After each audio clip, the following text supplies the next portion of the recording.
বন্ধুরা, good evening. তোমরা কেমন আছো? আশা করছি খুব ভালো আছো, আর আমিও তো খুব ভালো আছি।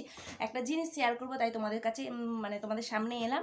আমি মিশো থেকে কি কিনেছি সেটাই তোমাদের সঙ্গে শেয়ার করবো। চলো দেখাতে থাকি। এই দেখো বন্ধুরা, এই কুর্তিটার আমি কম্বো নিয়েছি, দুটো কম্বো। এই যে একটা এই কালার কিনেছি, আর একটা কিনেছি এই লালটা। এই যে লালটা নিয়েছি, দেখো। আর এই দুটোকে আমরা যাও তো স্কুলে যাই, তো রোজ আমি রাফ ইউজ করার জন্য আরও এই দুটো কম্বো নিয়েছি। এই যে এই একটা, আর নিয়েছি এই একটা, দুটো।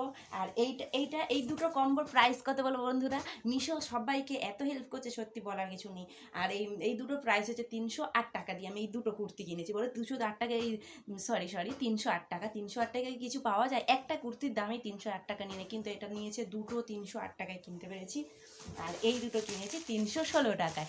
তাই ভাবলাম আমি এটা তোমাদের সঙ্গে শেয়ার করি। আমি স্কুলে যাই ছেলেকে নিয়ে, তারপরে ছেলে ক্যারাটে ক্লাস যাই, সেই জন্যই আমি কিনে রেখেছি, ছেলেকে নিয়ে পরে বেরোবো বলে, রাফ ইউজ করার জন্য। আর নিয়েছি এই প্লাজো প্যান্ট। গরমকালে না একদম লেগিংস পরতে পারি না, মানে পাগুলোকে এত চুলকায়, তাই জন্য নিয়েছি এই প্লাজো প্যান্ট দুটো নিয়েছি। আর ভালো লাগলে প্লিজ তোমরা একটা লাইক করে দিও, কমেন্ট করে দিও, সাবস্ক্রাইব করে দিও।